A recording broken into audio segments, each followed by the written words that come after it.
Good morning and welcome to the Norwegian Cruise Line Holdings second quarter 2025 earnings conference call. My name is Maria and I will be your operator. At this time, all participants are in a listen-only mode. Later, we will conduct a question and answer session and instructions for the session will follow at that time. If anyone should require assistance during the conference, please press star then 0 on your touch-tone phone. As a reminder to all participants, this conference call is being recorded. I would now like to turn the conference over to your host, Sarah Inmon. Ms. Inmon, please proceed. Thank you, and good morning, everyone. Thanks for joining us for our second quarter 2025 earnings call. I'm joined today by Harry Sommer, President and CEO of Norwegian Cruise Line Holdings, and Mark Kempa, Executive Vice President and Chief Financial Officer. As a reminder, this conference call is being simultaneously webcasted on the company's investor relations website. We will also make reference to a slide presentation during the call, which can also be found on our website. Both the conference call and the presentation will be available for replay for 30 days following today's call. Before we begin, I would like to cover a few items. Our press release with second quarter 2025 results was issued this morning and is available on our investor relations website. This call includes forward-looking statements and involves risks and uncertainties that could cause our actual results to differ materially from such statements. These statements should be considered in conjunction with the cautionary statement contained in our earnings release. Our comments may also reference non-GAAP financial measures. A reconciliation to the most directly comparable GAAP financial measure and other associated disclosures are contained in our earnings release and presentation. Unless otherwise noted, all references to 2025 net yield and adjusted net cruise cost excluding fuel per capacity day are on a constant currency basis, and comparisons are to the same period in 2024. With that, I'd like to turn the call over to our CEO, Harry Sommer. Harry? Well, thank you, Sarah, and good morning, everyone, and welcome to our second quarter 2025 earnings call. I am pleased to report another record quarter where we met or exceeded guidance across all metrics, allowing us to reiterate our full-year guidance on the back of solid customer demand that resulted in record bookings over the last 3 months. These results reflect the continued strength of our brands and the disciplined execution of our strategy. While we are encouraged by our performance during the first half of 2025, our focus remains firmly on delivering long-term value through our Charting the Course strategy. This includes our commitment to balancing return on investment with return on experience, ensuring that we deliver exceptional vacations while driving strong financial results and strengthening our balance sheet. These have been an exceptionally active and exciting last few months that included several high-impact announcements and significant milestones that will shape the future of our company for years to come. I'll walk through each of these in more detail shortly, but highlights include the successful delivery of Oceania Cruises Allura, the brand's 8th vessel, the confirmation of 2 additional next-generation Sonata-class ships for Oceania Cruises, bringing their future order book to 4 ships, and earlier this week, the announcement of the new Great Tides Water Park at Great Stirrup Cay, marking our latest initiative to unlock the full value of the greatest island in the Caribbean. I'll wrap up my remarks by focusing on top-line drivers and an update on our return algorithm. I'll then hand the call over to Mark, who will provide a deeper dive into our financial performance and outlook. Let me begin with our second quarter performance reflected on slide 4, which includes record results and continued momentum across all metrics. We met or exceeded all guidance we provided at the end of April in our last earnings call and achieved record Q2 revenue. Most notably, net yield outperformed our expectations, growing 3.1% as a result of strong close-in demand and onboard spend. This, combined with the benefit from the timing of certain costs, drove adjusted EBITDA to $694 million, $24 million above guidance. As a result, our trailing 12-month margin now stands at 36.3%, representing a year-over-year improvement of more than 300 basis points, bringing us meaningfully closer to our Charting the Course margin target. Lastly, adjusted EBITDA for the quarter came in at 51 cents, in line with guidance, despite an 8-cent headwind from the impact of foreign exchange rates, primarily related to our advanced ticket sales balance. Moving to slide 5, let's take a look at one of the most exciting recent announcements for Norwegian Cruise Line brand, the long-awaited bold next phase of development at Great Stirrup Cay. Earlier this week, we unveiled plans for Great Tides, a massive 6-acre water park opening in the summer of 2026 with a 170-foot tower and 19 water slides, an 800-foot dynamic river, cliff jumps, and a dedicated 9,000 square feet kids splash zone. Great Tides Water Park will redefine the experience on our private island and make Great Stirrup Cay the greatest private island in the Caribbean.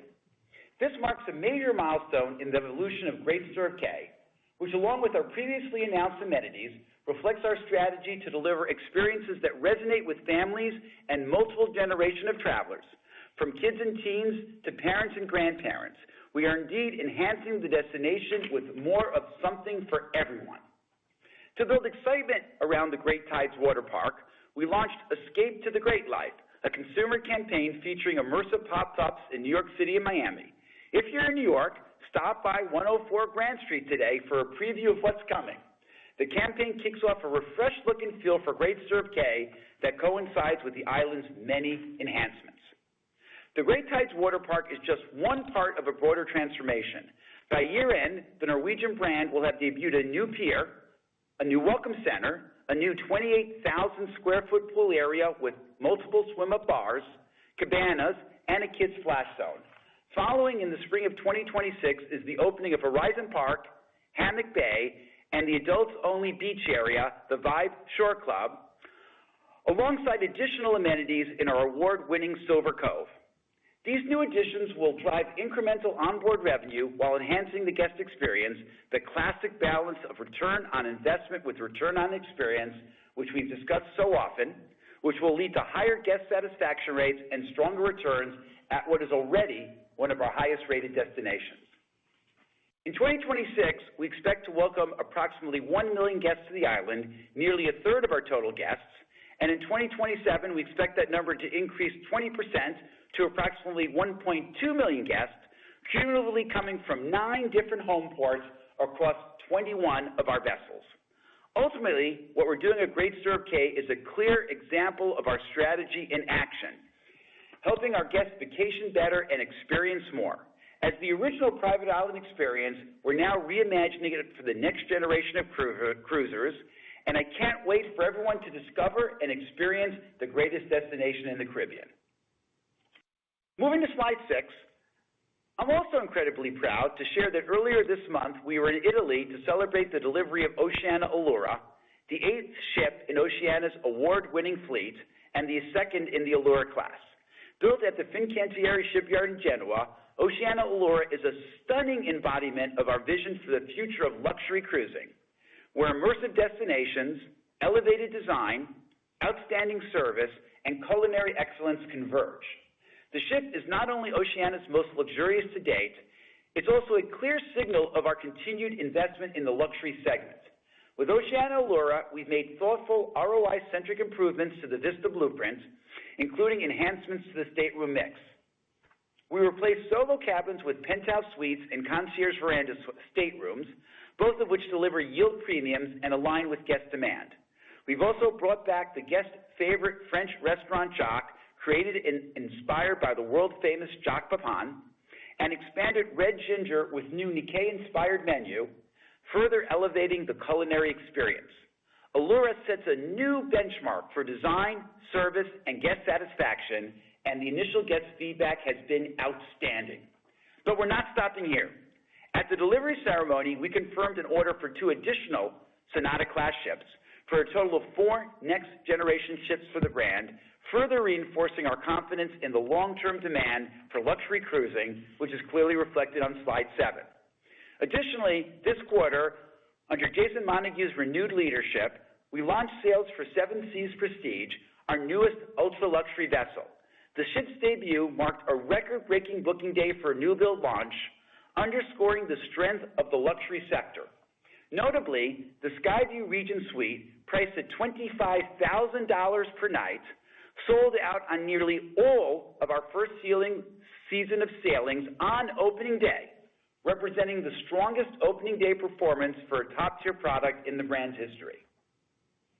Following the successful delivery of Oceania Allura and the confirmation of 2 new Sonata-class ships, we now have 13 ships on order across the 3 brands through 2036, implying a 4% capacity CAGR. Each of these three brands is on a well-defined growth trajectory. Norwegian has 7 ships on order, Oceania has 4 ships on order, and Regent has 2 ships on order. This measured expansion strategy ensures we're investing in the unique strength and market position of each brand. Historically, this kind of measured capacity growth has led to outsized returns, and we are confident it will continue to do so. Moving to slide 8, I want to revisit a framework many of you saw at our Investor Day, one that outlines the multiple drivers of pricing and net yield. We've been making steady progress across each of these areas. While some of the benefits will take time to materialize, we wanted to provide a clear update on how these initiatives are advancing to date. Slide 9 demonstrates how momentum is building. Let's start with new builds and our fleet. As we bring new ships online, we're also improving the cabin mix across the existing fleet. That includes modifications like the one I mentioned earlier on Allura, replacing solo cabins with higher-yielding penthouse and concierge suites, as well as increasing the number of balcony cabins on the legacy fleet. Deployment optimization is another key focus. We've been analyzing our itinerary mix and cruise duration at more granular levels to strike the right balance between guest demand and profitability.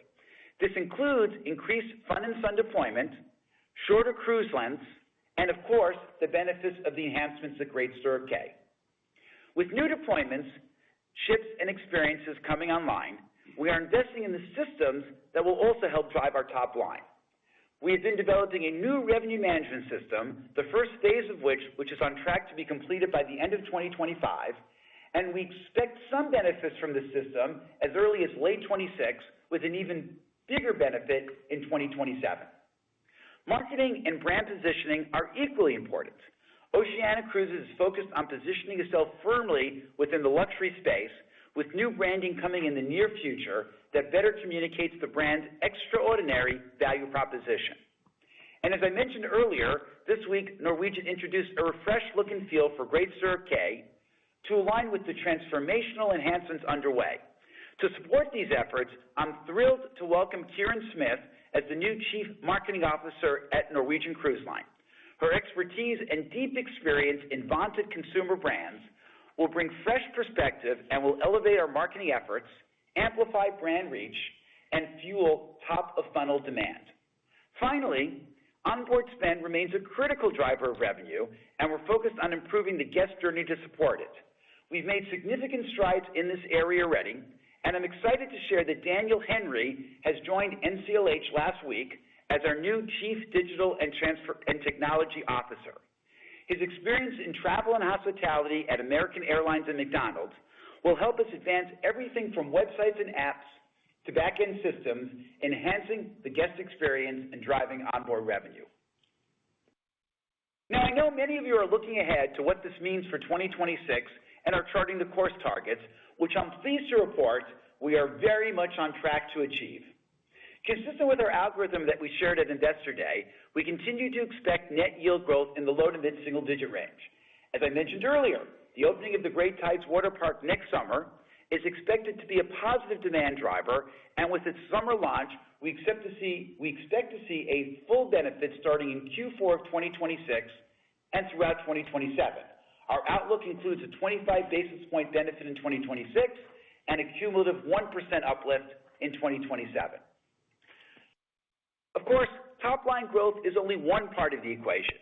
As you can see on slide 10, we've also made significant progress on the cost side of the business. In 2024, our costs were essentially flat, and we're guiding to flat again this year for the full year 2025 and flat in both Q3 and Q4. By year-end, we expect to deliver over $200 million in savings, and we have high confidence in delivering our $300 million plus savings target through 2026. But I want to be clear. The cost savings come off initiatives focused on better purchasing, economies of scale, and more efficiencies, all with an eye to always be improving the guest experience.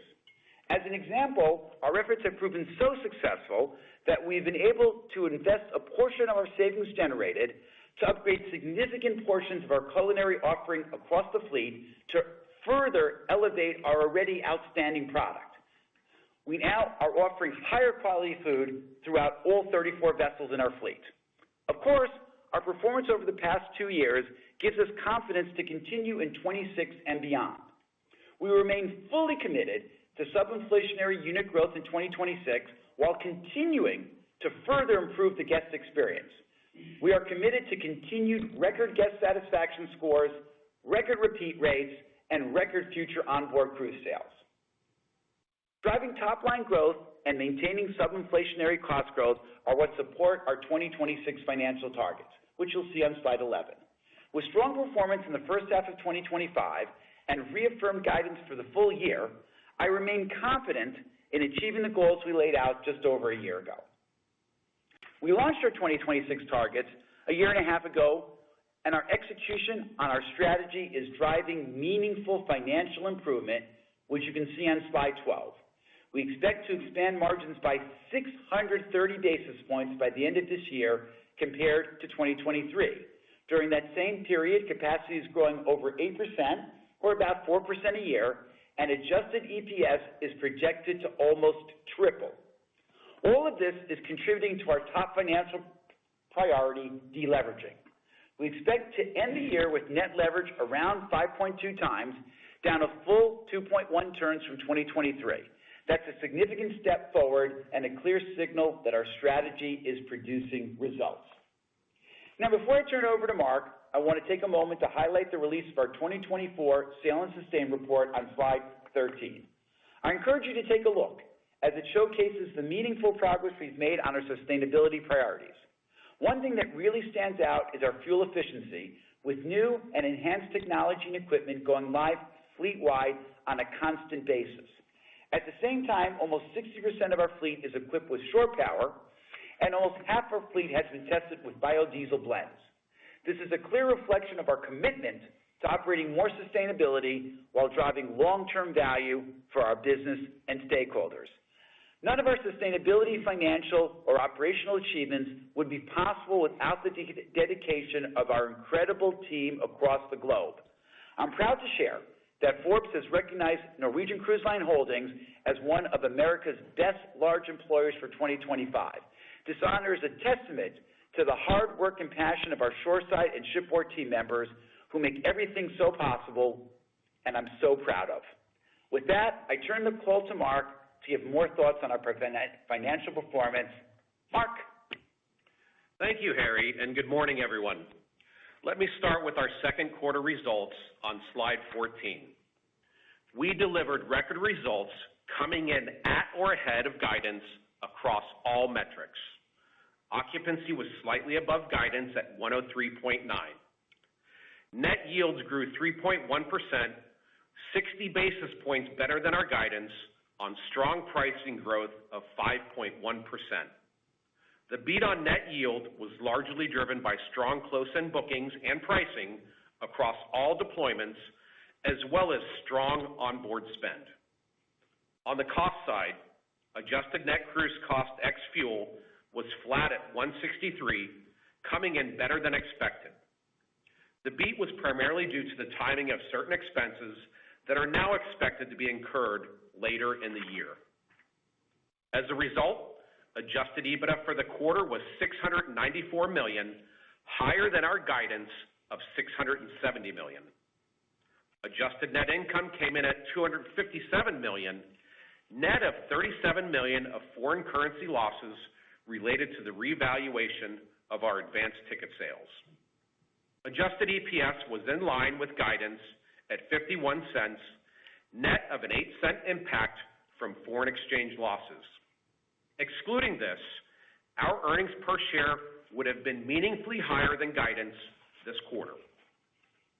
Moving on to third quarter and full year guidance on slide 15, we expect occupancy to be approximately 105.5, which is about 2.5 points below the prior year. As we noted last quarter, this is primarily driven by some softness in bookings that we experienced in early April related to our long-haul European sailings. That said, we saw demand improve as the quarter progressed, and our disciplined approach to pricing allowed us to maintain solid pricing growth in the period. As Harry mentioned, we saw record bookings over the past few months, and our ATS balance reached an all-time high of $4 billion. As a result, net yield is expected to grow approximately 1.5% in the quarter, driven by very healthy pricing growth of 4%. Keep in mind, this is coming off prior year net yield growth of 8.7% in the third quarter of 2024. Turning to costs, adjusted net cruise cost ex-fuel is expected to be essentially flat in the quarter.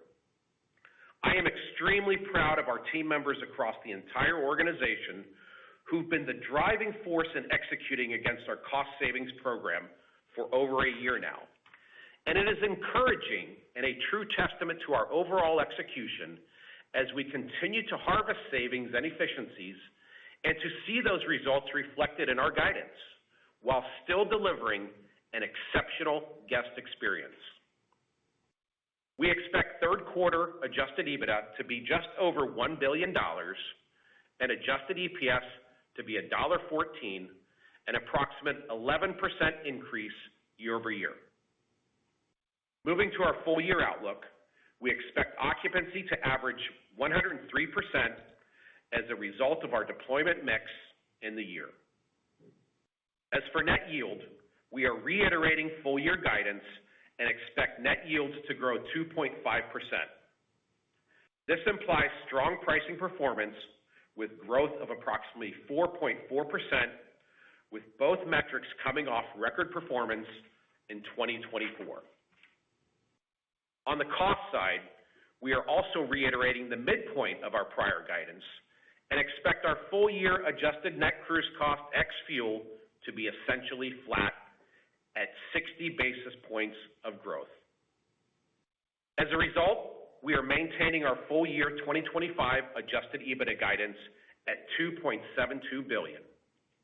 Our full year adjusted EPS guidance is also unchanged at $2.05, net of FX headwinds of 8 cents. This represents an approximate 16% growth in earnings per share year over year. I want to take a moment to highlight the significant progress we have made on margin expansion since 2023, as shown on slide 16. Nearly 2 years ago, we established a transformation office with the mandate to take a disciplined, methodical approach to identifying waste and inefficiencies across the business, and that work is clearly paying off. We remain very focused on both return on investment and return on experience. With record overall guest satisfaction scores, including in the key areas such as food and beverage, entertainment and service, and combined with record repeat rates and onboard future sales across all three brands, we have clear evidence that our cost improvement actions are not coming at the expense of the guest experience. As of June, our trailing 12-month margins reached 36.3%, a more than 560 basis point improvement from the end of 2023. This is being driven by a combination of strong top-line performance growth and a more efficient and lean cost structure. Looking ahead, we expect our 2025 margin to reach approximately 37%, and I am confident that with continued top-line growth and sub-inflationary unit cost growth, we are on track to achieve our 39% margin target by the end of 2026. Turning to slide 17, I'll walk through our balance sheet and debt maturity profile. At quarter end, we expanded our revolving credit facility by almost 50% from $1.7 billion to nearly $2.5 billion, further strengthening our liquidity profile and enhancing our financial flexibility. This is another testament to the strength and confidence our lenders and stakeholders see, not only in our current performance, but more importantly, in our future growth trajectory. Looking ahead to 2026, we have approximately $1 billion in scheduled maturities, reflecting a balanced and manageable maturity profile. On a housekeeping note, one important change in our debt profile that should be noted for your models is that with the delivery of Norwegian Aqua, our total euro-denominated debt on the balance sheet is approximately 1.3 billion euros. In addition, our euro debt increased in July with the delivery of Oceania Allura by approximately 570 million euros. As a reminder, our euro debt is subject to mark-to-market remeasurement, which may result in non-cash gains or losses below the line due to FX movements. For purposes of adjusted net income and adjusted EPS, we are excluding the impact of this remeasurement. Turning to net leverage on slide 18, I want to reaffirm that reducing leverage remains our top financial priority. In the second quarter, we reduced net leverage to 5.3 times, down from 5.7 times in the first quarter. We expect a slight uptick in the third quarter, reflecting the debt associated with the delivery of Oceania Allura in July. At year-end, we expect our net leverage to be approximately 5.2 times, which is over 2 turns lower than 2023. This modest revision from our prior guidance is solely due to the fluctuation in our euro debt and does not reflect any change in our underlying fundamentals or earnings expectations.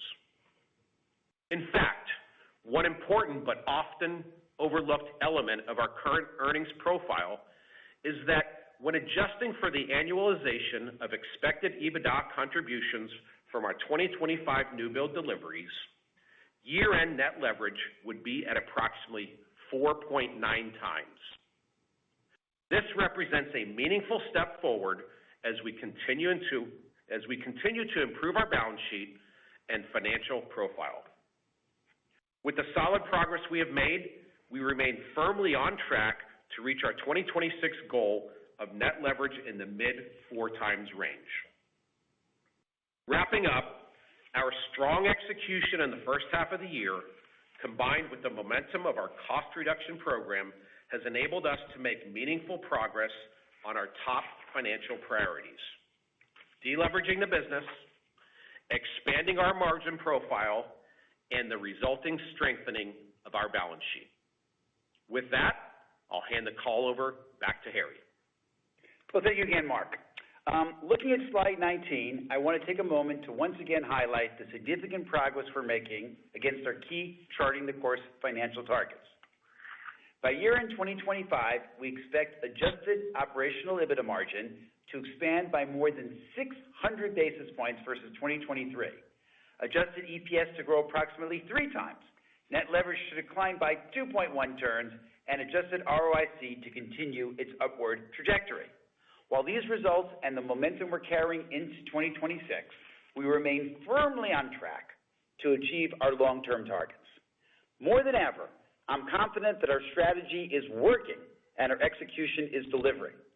There's real excitement across the organization, from the new ships that entered service in the first half of the year to the meaningful progress we're making towards creating the greatest private island experience in the Caribbean. I'm looking forward to what the second half of 2025 and the years ahead will bring as we continue charting our course to sustainable, long-term value creation. And with that, we will now move to the question and answer portion of the call, and I will hand the line back to our operator. Thank you all. Thank you. We will now be conducting a question and answer session. If you would like to ask a question, please press star 1 on your telephone keypad. A confirmation tone will indicate that your line is in the question queue. You may press star 2 if you would like to remove your question from the queue. For participants using speaker equipment, it may be necessary to pick up your handset before pressing the star keys. We ask that analysts limit themselves to one question and a follow-up so that others may also have the opportunity to do so. One moment, please, while we poll for questions. Our first question comes from Steve Wieczynski with Stifel. Please proceed with your question. Yeah, hey guys, good morning. So Harry or Mark, first of all, congratulations on the quarter. So want to understand maybe your comments about the increase in demand over the last couple of months across all three brands. You guys obviously had some issues here with your longer European itineraries for this year. So, I guess my question is maybe, what have you guys done for 2026 in terms of changing the European deployments, whether that's in terms of length or asset classes, that are going to be sailing over there? And then I fully understand it's still early on, but, maybe what has been the response so far to those changes? And then also if you could help us think about, maybe what pricing looks like right now for 26 relative to 25. Good morning, Steve. Thank you for the nice comments. And I think there's like 4 questions embedded in your question, so I'm going to try to remember them all and come back to you. On the technical side, which is what we're doing different in 26, we moved especially on the Norwegian brand, but even on our luxury brands of Oceania and Regent to slightly shorter itineraries in Europe for next year. We've also reduced the deployment in Europe for next year. This year in Q2 and Q3, I think we had about 31 and 44% respectively of our entire fleet in Europe in 25. Next year, Q2 and Q3 goes down to 26 and 38%. So that's, it's not a significant decrease, but it's a modest decrease coupled with shorter itineraries. We believe better reflects what the consumer demand environment is like. In terms of what's the response to the change, I'll reiterate what we said in the prepared remarks, that we are in the optimal booked position for next year, not just in total, but specifically for Europe. So we're very happy. I think this year there was, as we talked about in the last earnings call, a bit of an idiosyncratic issue that perhaps we didn't have the optimum Q3 European itineraries, but there was a further headwind with the challenges that are well documented of what happened with consumer confidence in April. I'm pleased to say that even with our less than 100% optimal itineraries for Q3 of 25, once May came along, we saw rebounded, I should say, and strong consumer demand, even for Europe for Q3, which is what allowed us to overachieve on the implied guidance for Q3. I guess we didn't really give guidance for Q3, but do better than we had initially expected when we gave out guidance for the back half of the year. And Steve, one thing on the itinerary changes or the response to the changes, it's important to note that our itineraries we put on sale 2 to 3 years ago. So the fact that we're redeploying our vessels in 2026, this was a decision that was made 2 to 3 years ago as part of our overall strategy change. It was not in response to softness we saw this year. I think we've had some questions on that, so wanted to clarify it. Yeah, it's an interesting point. Not to spend too much time on our very first question, but the summer 26 itineraries launched in summer of 24, just to give you a feel for what our planning cycle was, at least at that time. Sure. Okay, and second question, Mark, this will be much more concise. As we start to think more about 2026, can you help us maybe think about some of the puts and takes for next year, both on the yield and the cost side? Just want to make sure we're thinking about things the right way, and aren't missing any of these potential, puts and takes as 26 comes a little bit more into focus at this point. Thanks, Mark. Well, hi, Steve. I appreciate your second take at trying to give us some 2026 guidance, but look, I think when we step back and we look at 2026, I think the first thing obviously is we should expect to see some tailwind from our Q3 dip that we did see this year in 2025. Beyond that, again, all of our itineraries were well planned in advance. I think us getting back into the more fun and sun will over time help us get back to historical load factors. I wouldn't expect to see that overnight, but I think that's something obviously on the horizon. And then that combined, I think, with the excitement and the halo effect that we'll start to see around our Great Stirrup Cay announcement, I think will drive positive momentum. So we look forward, again, we're focused on driving low to mid single digit yield growth. And when there's opportunity, of course, we're always looking to outperform that. Gotcha. Thanks, guys. Appreciate it. Our next question comes from Lizzie Dove with Goldman Sachs Asset Management. Please proceed with your question. Hi there. Thanks for taking the question. Congrats on a great quarter and guidance. I guess just to ask Steve's question in a little bit of a different way about 2026. You've got this really strong Q4 exit rate, a lot of headwinds this year for reasons that you flagged. But, how are you thinking about then as you get into 2026, the setup, especially, potential ROI, yield benefit from Great Stirrup Cay, and as you're moving more into Fun and Sun, I think maybe 12 percentage points higher for Bermuda and Caribbean. That's where the growth is, but it is generally a little bit lower on a dollar basis. Like, how to think of those puts and takes?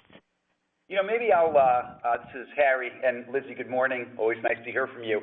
Maybe I'll take the second question, and I'll send it over to Mark for the first half of your question. I think you are right that Caribbean in total is not necessarily higher, or in Bermuda for that fact, is certainly not necessarily higher yielding than Europe. But I just want to give you guys some insights into how we decide on our deployment plan for the year.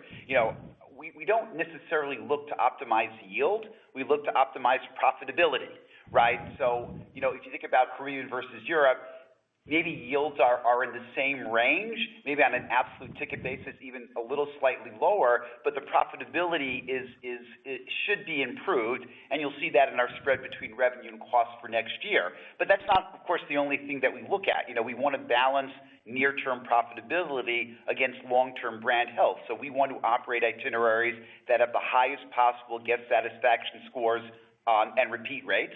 And we think this new deployment in the Caribbean and Bermuda will help to optimize for that number. And lastly, operational feasibility, and certainly Caribbean and Bermuda itineraries rate very high in that metric as well.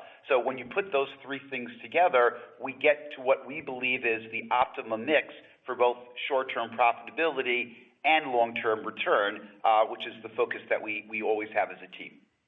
And Lizzie, I guess going back to the first point of your question, yes, our 4Q exit rate, yes, it is a good setup. We are implied guidance, I think, is around 4 and change on both pricing and yield.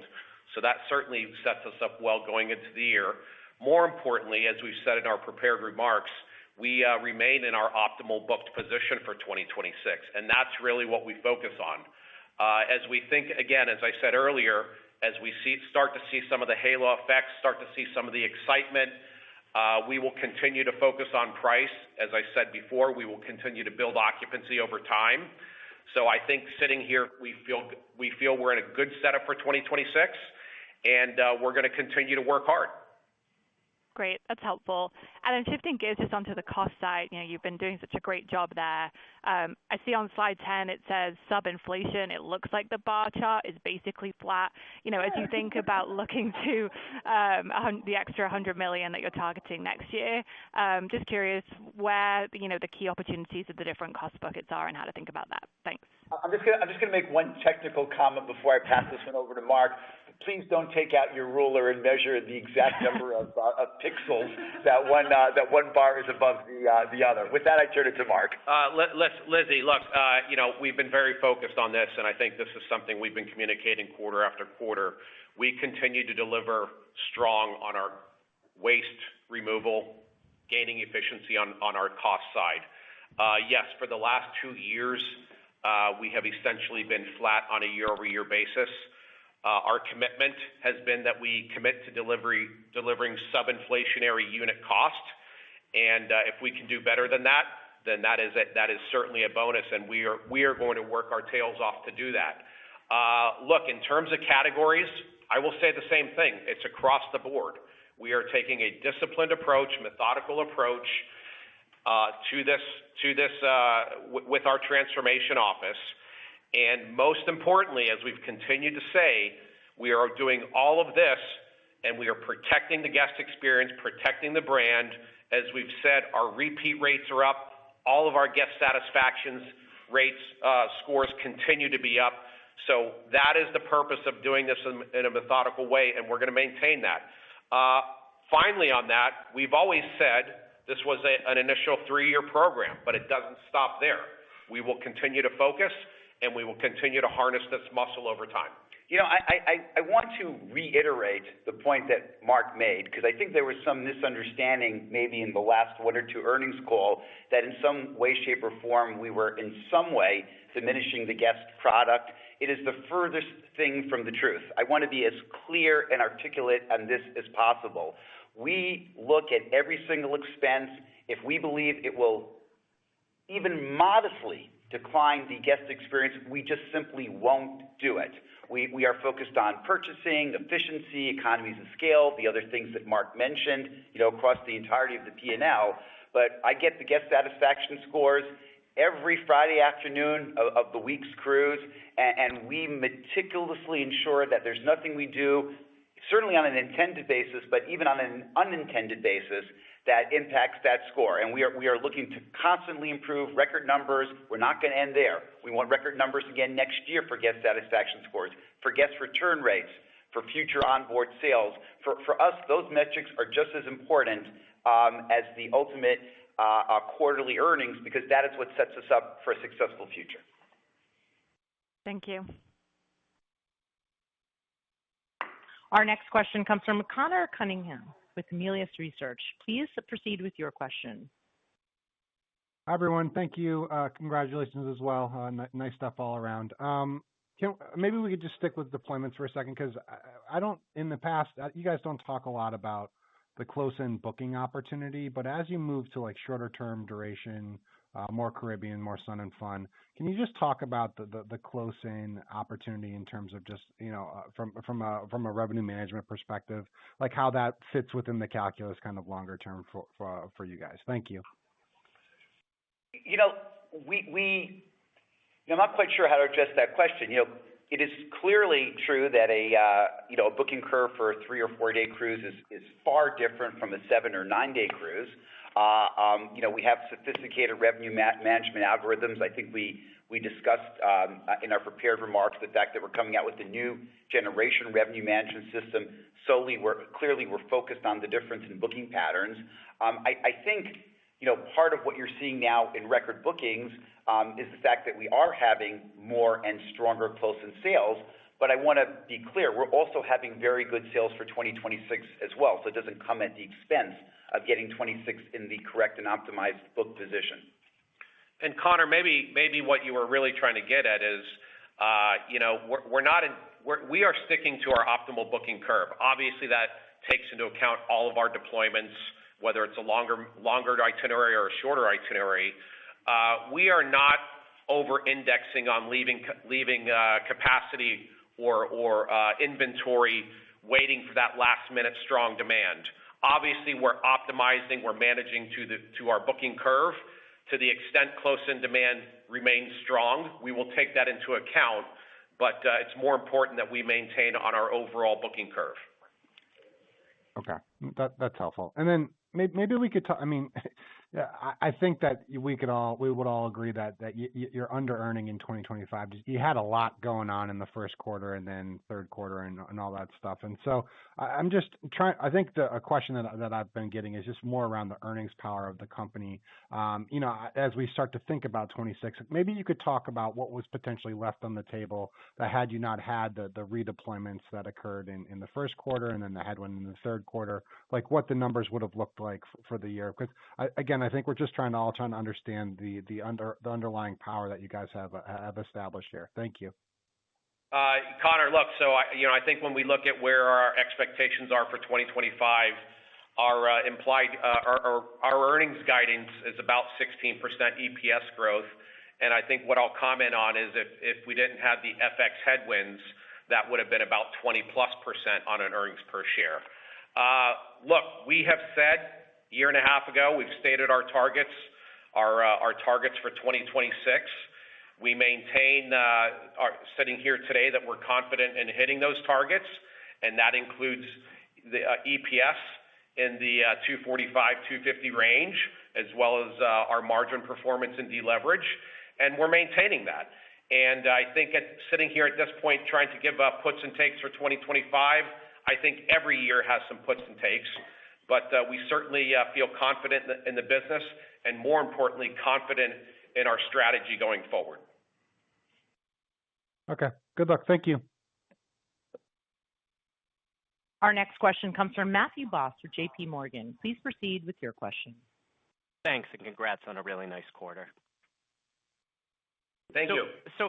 So Harry, on the demand rebound that you cited, any change in momentum here in July with bookings or pricing trends? And on the combination of the structural increase in fun and sun itineraries and then the recently announced investments, could you speak to early indications of demand for Great Stirrup Cay and maybe the opportunity on the premium yield side? So thank you, Matthew, for the kind words on the quarter. So to address the two parts of that question, listen, we talked about May through July being a record period. July certainly did not decelerate. July will be a record July in the history of the company as an individual month, so it'll give you a little bit more insight than maybe Sarah and Mark wanted me to. Past that, specific to GSC, been 48 hours, so this is, truly, the early innings. First couple of days, we saw a material increase in our website visits. Our leads, which is a thing that we measure, people actually becoming a little bit more involved with us in conversations, have doubled in these last 2 days. 2 days, I'm not extrapolating to infinity, but certainly those are positive signs. And then, Mark, maybe could you expand on the drivers of the raised occupancy growth outlook for this year and how best to think about the opportunity moving forward as we think about load factors, prioritizing deployment mix to the Caribbean, and also lapping up against some of the disruption that we saw this year? Yeah, good morning, Matt. Look, as I've said before, certainly we would expect to see some load factor improvements by the one-off anomalies that we saw in the third quarter of this year. But more importantly, I think, again, over time, as we continue to pivot our deployment to the fun and sun itineraries, we would naturally expect to get more and higher load factors on those related itineraries. Again, I want to stress that doesn't happen overnight, but we certainly think it's a near to midterm opportunity that we can capitalize on. And then when you combine that again with our new opportunity in the Caribbean and the Bahamas with our new island experience that we've just announced, again, I think that will continue to drive load factors. One important thing, to note is that the water park we just announced 2 days ago, it will come online in summer of 2026. And why that's important is, yes, there's a lot of excitement, there's a lot of halo around it, but until consumers get on the island and start to experience it, that's when we really expect to see that drive going forward. So we do have a little bit of time in between now and then, but as Harry said, 2 days doesn't make a trend, but very, very encouraging. And we're excited to see the opportunity in front of us around that. It's great color. Best of luck. Thank you. Our next question comes from Brandt Montour with Barclays. Please proceed with your question. Good morning, everybody. Thanks for taking my question. So I wanted to circle back on the commentary on bookings momentum that you saw in the recent months, and you kind of take us back to March, April, and talk about maybe some of the things, the tactical tools that you pulled out, potentially promotional tools or sort of revenue management tools, and what how aggressive that you feel like you might have gotten in retrospect, or not aggressive, and if this sort of reacceleration kind of came more organically, and if you've been able to cull any of those any of those activities, and maybe help us understand how the strategy evolved. So listen, Brand, it's never a single thing that drives the change that we saw from a choppy April to a record May through July. But I'd say the primary driver was the improvement in the macroeconomic environment. I mean, I don't want to take away from the hard work that everyone did, but I'd say that's driver number one. I will also say that I'm incredibly proud of the work that David on the NCL brand and Jason on the Oceania and Regent brand are doing on redefining the brand to make it more relevant for consumers.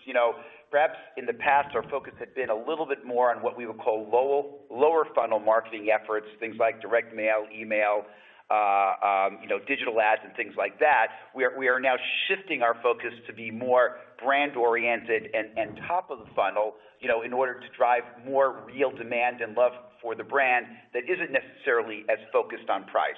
So I'd say, number one, improving macroeconomic environment. Number two, a shift to making the brands more compelling in the consumer environment. Of course, the benefits we're seeing with record guest satisfaction scores, the fact that guests on the ship today are having excellent experiences, resonates when they come home and talk to their friends and family. Yes, we change promotions from time to time, but I wouldn't say we did anything unusual in the May to July that you don't necessarily see in the normal course of business. That's helpful. Thanks for that, Harry. And then congratulations on phase 2 for GSC, the announcement 2 days ago. Can you maybe just talk about the competitive positioning for the island versus your friends and competitors about a mile away, and if maybe just help us understand, what might be differentiated. Obviously, you're going for more families. Perhaps you need more families to get to those sort of longer-term occupancy goals that you talked about just a minute ago, Mark. But just help us understand the sort of positioning versus CocoCay. So I'll just start out by saying I'm not here to comment on our competitors' strategy or their amenities. You can certainly speak to them about it. I will focus my comments on us. Our goal is to create the greatest island experience in the Caribbean by building out a series of amenities that our customer base, our demographics will love. We think this combination of pier, huge pool, kids splash area, these relaxation areas, the hammock bay, the Horizon Park, the adults only beach area, Vibe Shore Club, and then of course this massive water park, dynamic river, grotto bar, cliffside jumps, things like that, and second, splash zone for kids, and even this new jet kart race thing, which is going to be an innovative and new thing to the industry. I think you put those things all together, and I think we unquestionably have the greatest private island in the Caribbean, which is our goal. We are focused on our demographic. We think our demographic will find this combination of beautiful, relaxing areas, plus active areas, plus family areas, plus adult areas. Our footprint on the island is massive, so we can have all of those things on it. We believe our demographic will find it compelling. Early indications is they do.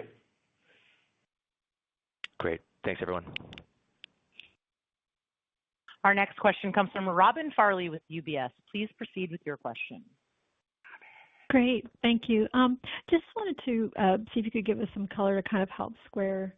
You mentioned the acceleration since your last guidance, and it seems like that might have meant that the top end of your guidance range would have been more reachable, or maybe even upside to that, but at least kind of the top end being more reachable if things were improving since you last gave that.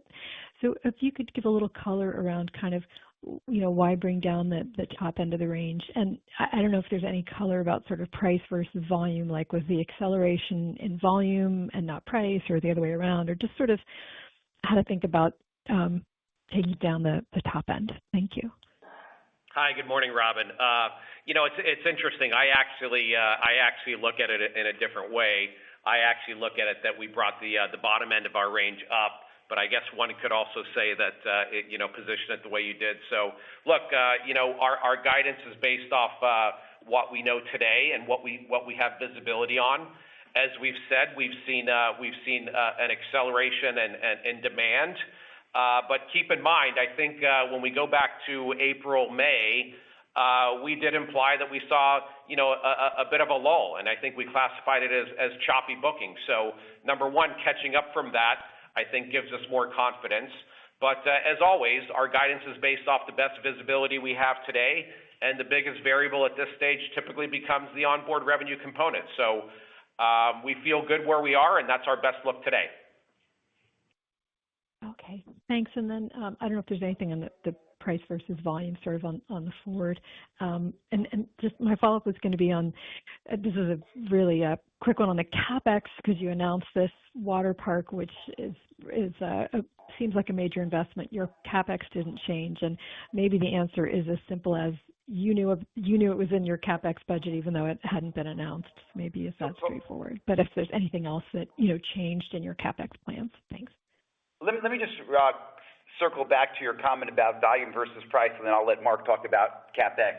Listen, on the volume versus price, our price has been amazingly consistent throughout the 4 quarters of the year. I think if you look at our results for Q1 and Q2, our guidance for Q3 and implied guidance for Q4, we're basically delivering a 4.5% price increase year over year in all 4 quarters. So we're happy with that consistency. It's a fundamental principle of this company that we are not going to sacrifice price for occupancy, so we don't, because we believe that sets us up once again for the best long-term performance of the brand. Other fundamental principles is always constantly improving the onboard product for our guests, this focus on cost, all the other things that we've talked about in this call that lead to our long-term algorithm of low to mid-single-digit yield growth, sub-inflationary growth, et cetera, et cetera. I think on that regard, we have performed well for this year, and I'm happy with all 4-quarter performances. Turn it over to Mark for CapEx. Yeah, look, regarding CapEx, I think we've been pretty clear that yes, you are correct in the fact that our future CapEx outlook did not change. I think that's as a result of 2 things. Number one, this was in fact in our plans. Obviously, we had not announced it publicly, but we had this in our overall CapEx guidance. But I think importantly, in number 2, we are not. I think it's important to understand that we are not investing hundreds and hundreds of millions of dollars into this experience. Yes, there is an investment, but we certainly think that we are getting a great return on it in the teens, in fact. And I think as we look forward going into the future years, we will continue to look for other opportunities to monetize where it makes sense. I would be remiss if I didn't shout out Patrick Dahlgren and his entire team for the incredible work that they've done, obviously working very closely with David and the brand to create an amazing experience for our guests at a reasonable cost of construction. Great. Thank you very much. Our next question comes from Ben Chaiken with Mizuho. Please proceed with your question. Hey, good morning. Thanks for taking my questions. First one's just a clarification. So on 26 for yields and costs, again, not looking for guide. You've already kind of touched on it, but just very simply, the moving variables.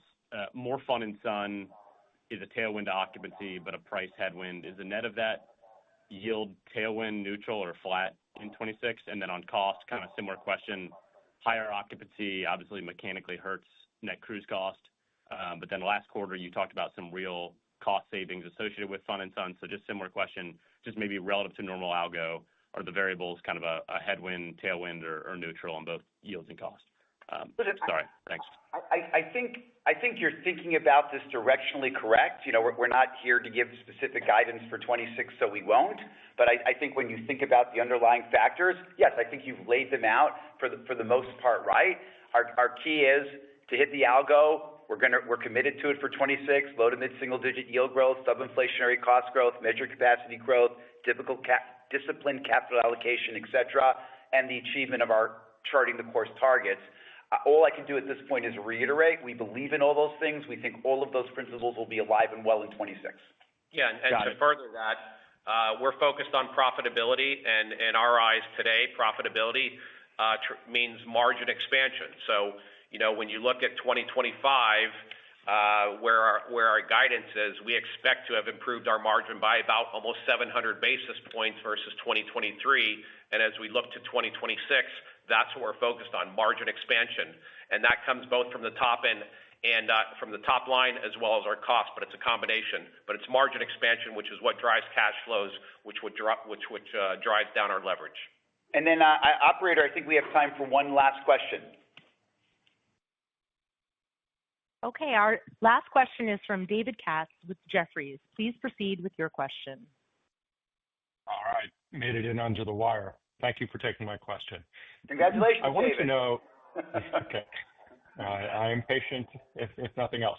So, look, some of your peers, and when we look at the industry, one of the things we're very focused on is new to cruise and new to brand travelers. It's not something that I see formally quote, but would you be willing to give us any color on some of the strong bookings that you've laid out, and how much of that is new to cruise and new to brand? It's a good question, David. I'll say that we haven't necessarily seen on an itinerary adjusted basis much shifts here. Naturally in a 3 and 4 day cruise environment, you get slightly higher new to brand because new people to cruise are a little bit more likely to sort of do a taster, if you will, before committing to a longer cruise. And similarly in Europe, a 7-night cruise would have slightly more new to brand than a 9-night cruise. But if you adjust for itineraries, it's a stable thing. Keep in mind, in an ideal world, yes, you do want new to cruise and new to brand to come in, but also in a world of record guest satisfaction scores, you get a record repeat rate, which sort of balances out on the other side. So I think net, no strong trends that we're seeing. We're happy with where we are. Okay. If I can just follow up, quickly, Please. I think part of our thesis and part of the work that we've done suggests that, there is a meaningful, new to cruise, discovering the value proposition, right? And trading up in value. Is it fair to assume that somewhere, in your numbers that there is a presence of that, or are we overstating that? So I appreciate the comment because we share your belief. The way we look at this holistically, I forget the exact number, but something like 35 million people a year cruise, disproportionately North Americans. We believe that reflects something like 2% of their overall vacation market, locally and worldwide. So yes, we coupled with the fact that cruising actually is less expensive than the typical hotel and resort stay, while providing what we believe to be a much more extensive product and a better product overall. You couple those things together, and yes, the thesis for this industry long term is that there is and I'm sorry, one other factor, the fact that there are only 4 shipyards in the world that are building ships, which limits the overall industry capacity growth to something like 4 and 5% a year, as opposed to hotels, which basically have unlimited growth potential, especially with non-disciplined players. You put all those things together, and we share your thesis that long term, this is an amazing industry to be in. Whether that impacts us one quarter to the next, sort of hard to see that, but certainly year to year, we do see those trends. Got it. Okay. Thank you very much. Appreciate it. Oh, okay. And with that, I once again want to thank everyone for joining us today. For those of you living in Manhattan, I once again encourage you to visit our GSC pop-up down there in Soho on 104 Grand Street. We're handing out free mocktails, and you'll get a little experience of what the future of Great Stirrup Cay is going to look like. Please join us, and thank you for today. Bye, everyone. This concludes today's teleconference. You may disconnect your lines at this time. Thank you for your participation.